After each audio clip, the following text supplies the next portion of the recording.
Alright, hi guys. Welcome back to the channel.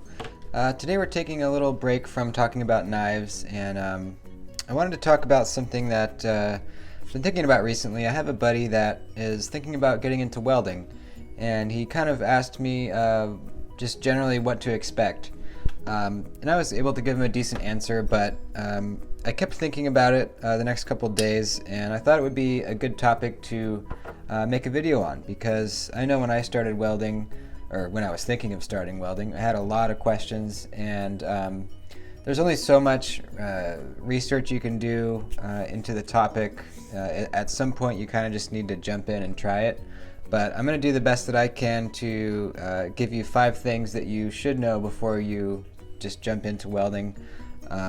Just kind of a general idea of what to expect as far as how much you're getting paid, what just the kind of work is, should you go to welding school, stuff like that. So let's get right into it. Here are 5 things that you should know before you become a welder. Number 1. Welding school is very beneficial. So when I first had the idea to maybe get into welding as a career, I wasn't sure if I wanted to go to welding school. I thought maybe I could just jump right into it and just kind of figure it out. I had worked some general construction type jobs in the past, and I thought that would maybe kind of give me a leg up into the welding world. But I was very, very glad that I decided to go to my local community college and take their welding courses. You don't even necessarily have to graduate their welding program. At the very least, I would recommend just taking 1 or 2 welding classes, especially if you've never welded before, just to kind of get an idea of whether you're going to like it or not. You don't want to jump right into something and devote all this time if you're not even really sure if it's your thing. Luckily for me, it turned out that I really loved it, so it worked out. In welding school, you're going to just learn the basics. You're going to learn all the different welding processes there are. There's different types of welding that you're going to be doing depending on the job that you get. So you're going to get a basic overview of all of those processes. You're going to just learn how to make a good weld bead. You're going to learn maybe some basic pipe welding stuff. The main thing that you're going to learn is to have a weld that is solid with good penetration that's not going to break. I think that was the main thing that I learned how to do in welding school that was the most beneficial to me. Is when I left that school, I knew that when I put down a bead, it was not going to break under normal circumstances. And you're gonna get the practice at welding school to get to that point where you have the confidence to know that, hey, I welded that trailer hitch on and it's not coming off. You know that without a shadow of a doubt. And that's a really beneficial thing to know, and it's a very beneficial thing to know how to do. You're going to learn basic safety precautions. Welding it's not super dangerous. It is dangerous if you know the safety precautions. A lot of people think that you can get electrocuted while welding, and that's really not a major concern. As long as you stay dry, you're not standing in a puddle of water while you're welding. Use common sense. In school they're going to teach you everything about safety, so once you know those things, the likelihood of getting electrocuted or seriously injured while welding is very, very slim. That's number 1. Number 2, I think welding is a very good business to get into because you can get a welding job almost anywhere in the world. Just look around you. Anything that's made out of metal, most likely somebody welded it together. That being the case, you can travel the country, the world, and always find somewhere to put your welding skills to use. It really just opens up a world of possibilities. You can go anywhere. I could get in my welding rig right now and drive to Colorado and have a welding job within a week, easily. So that's, it's it's just a really good thing to know how to do. Even if you go through welding school and you decide, well, that's maybe not for me as far as a career choice, even just having those skills to know how to weld something together is invaluable. How many times have your mom or your dad or your buddy had their something break on their truck? We need somebody to weld it back together. Hey, I know how to do it. Not to mention all the side jobs you can get. I mean, I work in a welding shop during the week, and on weekends I have a mobile welding business where people call me up and say, hey, this broke, I need it welded, or I need a gate built. So having that supplemental income, it really helps me. And I mean, just the fact that you can go anywhere and relocate to wherever you want to live and have no problem finding a job as a welder. Super, super cool. Number 3, you can make really, really good money being a welder.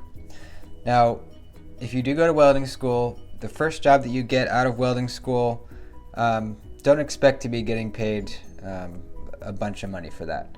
You still have a lot of skills that you need to develop before you get to the point where you're making the big bucks. What I did when I graduated welding school was I got a job with a trucking business in their shop, and luckily I was paired with an old timer, a welder that had been welding for many, many years, and he taught me all the things that they can't teach you in welding school. This is another really important point: is in welding school you're going to learn the basics, you're going to learn how to weld a bead, a good strong bead, but that's kind of it.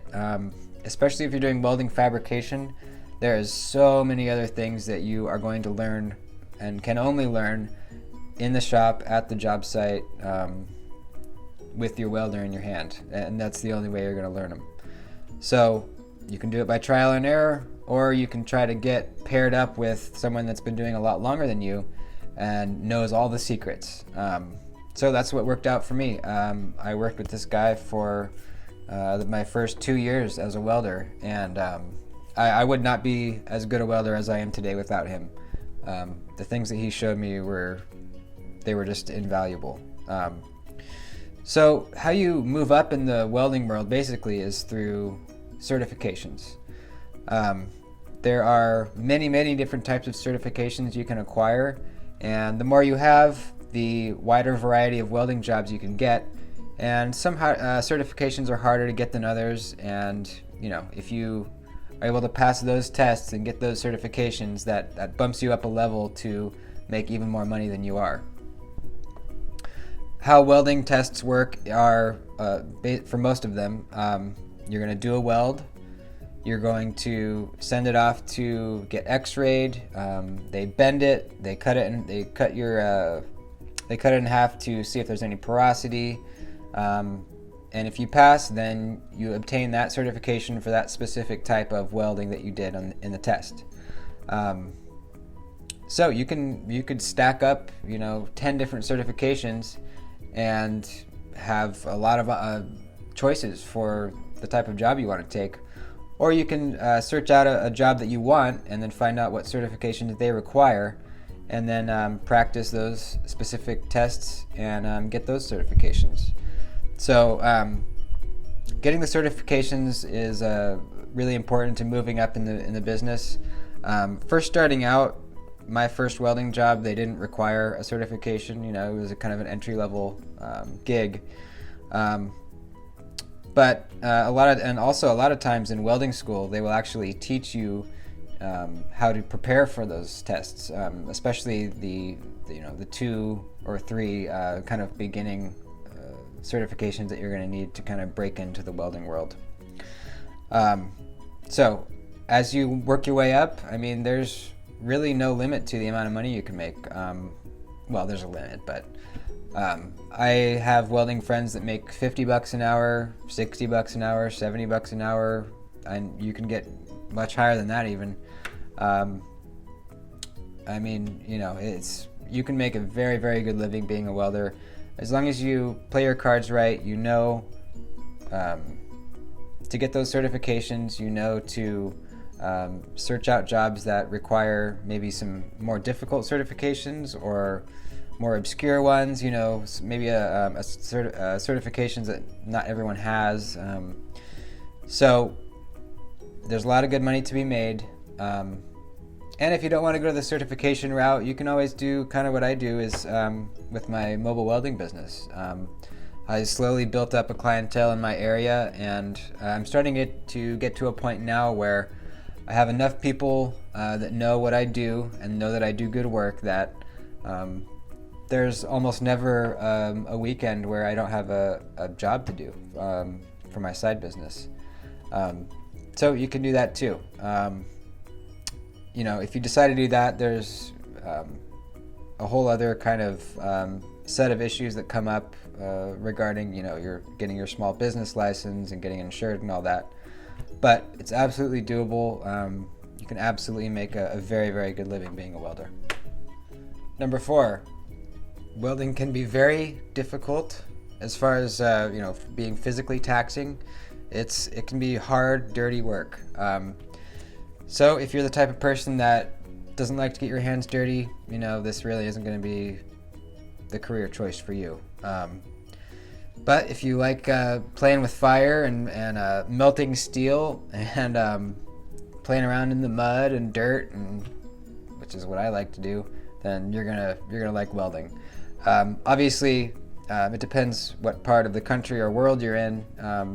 But you could be working in a place like Texas where it's 100 degrees out, and you're standing there with your full leather gear on, and you're a foot away from a very, very hot weld pool, and it can be really uncomfortable at times.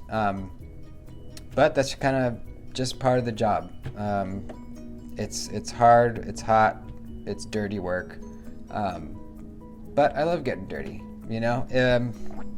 My fingernails are never clean. I clean them out.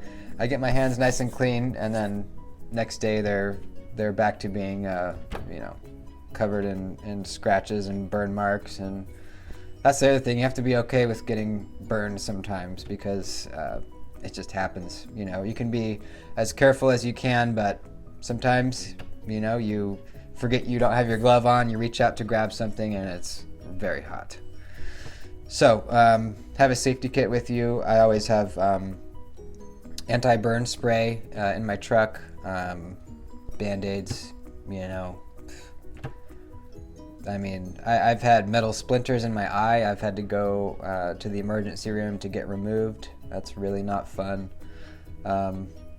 So you kind of get banged up. It's uncomfortable, but I think it's absolutely, completely worth it.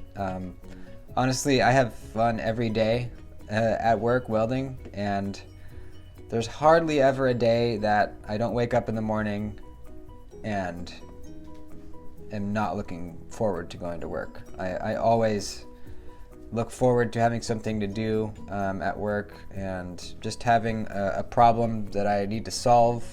Building something that I've never built before. It really keeps your mind occupied. And some people don't like to take their work home with them, but I like it. I love problem solving.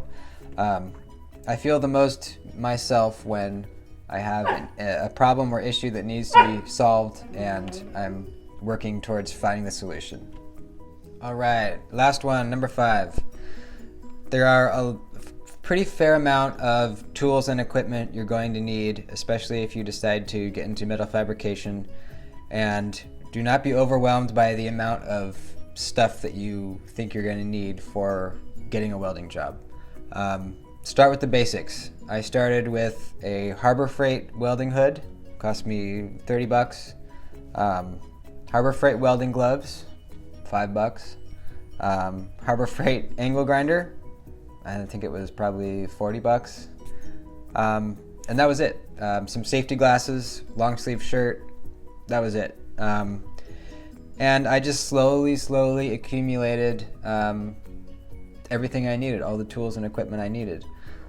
So, as you're doing your research into what are the types of tools that you're going to need to become a welder, don't get overwhelmed. Just start with the basics. As you can afford it, And as you are doing a job where you realize, oh, this would be a lot easier if I had whatever tool. If you can afford it, go out and get that one tool that you're going to need for that one specific job.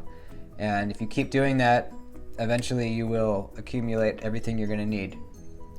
If you're interested in what are the types of tools specifically that you're going to need to become a welder fabricator, look for my video on my welding truck tour, because in that video I take you through a whole tour of my welding rig. I go through all the tools that I have on my truck, the truck itself, my welding machine, all that stuff. So if you want to know specifics on the types of tools and stuff you're going to need, go watch that video. But my main point here is don't be overwhelmed by it. I know it's a lot of stuff. It seems like a lot of stuff, but start with the basics. It's not that much money. And as you go, accumulate what you need. And before you know it, you're going to have more tools than you know what to do with. All right, that's it. I hope that was useful to you guys. I know I tried to cover everything that I thought you might want to know, but I'm sure I forgot something. If I forgot anything, ask me a comment or ask me a question in the comments, and I'll respond. I'll absolutely respond to you and do the best that I can to help you out.